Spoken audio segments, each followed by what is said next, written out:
After 1 year of absolutely fuck all, I think it's safe to say after today's episode that the vision is absolutely done for good. It's absolutely done, man. Paul Heyman came today with the returning Brock Lesnar to challenge Obafemi for SummerSlam. I mean, it was Oba who challenged, but that doesn't matter. The point is this: after that segment, Paul Heyman was backstage with Adam Pearce and Austin Theory came in, and he's like, "Oh, I didn't know that you're about to be here today." And he called him the wise man. He was not supposed to be the wise man anymore. He was the oracle. He was the wise man with the bloodline. Anyway, that doesn't matter as well. That just tells you the quality of the writing of the show. They don't even know who this person is, or like the moniker that he goes with nowadays. They forgot that completely. But anyway, Paul Heyman then says, "Oh, you didn't know that I was gonna be here?" And Austin's like, "No, I didn't." And then he goes, "Now you do." And then he leaves. What does that tell you? Paul Heyman has absolutely wasted 1 year of these people's career, and here we are now. He's back with Brock Lesnar as always. He recruits like new people every now and then. He wastes their potential, if they have any that is, and then he just goes back to Brock Lesnar.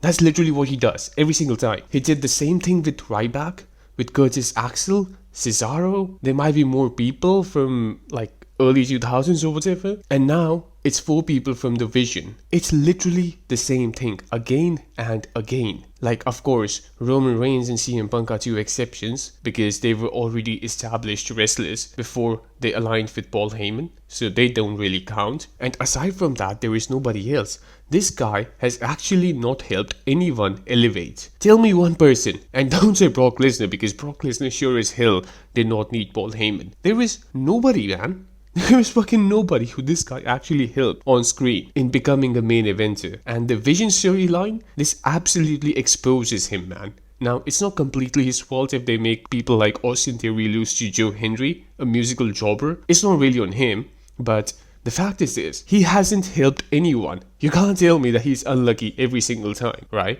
Like, at the end of the day, the booking happens the way it happens because of a reason. Of course, sometimes the company ignores the momentum a wrestler has, but that doesn't happen all the time, right? The Vision has absolutely no momentum. They keep losing every single match. Braun Breaker was a bigger deal before he joined the Vision. Logan Paul was absolutely a bigger deal before he joined the Vision. Bronson Reed was kind of in the same spot, and Austin Theory, I think, has been elevated just a little bit, not a whole lot, not something that's actually significant. It's so hilarious to me, man. Austin Theory, all he did today was just get humiliated. First, he got humiliated by Paul Heyman, then he interrupted Joe Hendry, who was doing a song on him, and while walking down the ramp, he says, well, first of all, he's gonna have a tag team match next week with the Street Profits. Braun Breaker's gonna come back, that's the first thing. And the second thing is this: he mentioned that he beat John Cena at WrestleMania, only to go inside the ring and lose to Joe Hendry, a complete fucking jobber, a guy who's there to make people laugh. That's literally his purpose. Joe Hendry, by the way, nobody talks about this. I don't think he looks like a real wrestler, man. I don't think he does. His gut is fucking flying around during the entire match. It's unbelievable. It's absurd. This guy does not belong in the ring. Just give him the guitar, maybe he can make a song or two every now and then. That's it. I don't think there is anything more that this guy has the right to do in the ring. But anyway, people are obviously going to look past it because, oh, Joe Hendry has a catchy theme song. He has a catchy theme song, you know? Well, what can we do? This is all wrestling is nowadays. Wrestlers with catchy theme songs, so to say. Even most of these so-called catchy theme songs, they're actually not that good, but what can you do? After getting humiliated the entire night, he goes to Maxine Dupree, who lost the match to Raquel Rodriguez, and people were kind of presenting like this was a squash match. I don't think it was really. Like, she did get some offense in, but that doesn't matter. He goes up to her like he's winning everything in life, and he says, "Oh well, what was that? Why are you apologizing to Chad Gable, who's winning consistently nowadays?" He kind of presents it like, "Oh well, that's the path that you would take if you want to be a loser for the rest of your life." He doesn't say it like that, obviously, but he presents it like that, right? Like, if you want to elevate in life, then you have to go with Austin Theory, a guy who gets humiliated and dropped out day in and day out.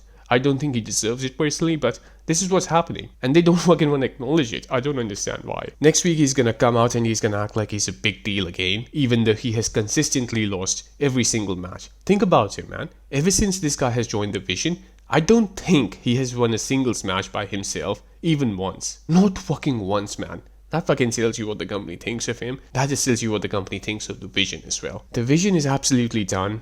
And Paul Heyman, of course, he's gonna fucking blame it on the vision in some way or the booking, but the fact is this: Paul Heyman does not elevate talent at all. There is not a single person this guy has elevated in his entire career as a manager. It just doesn't happen. It's a myth.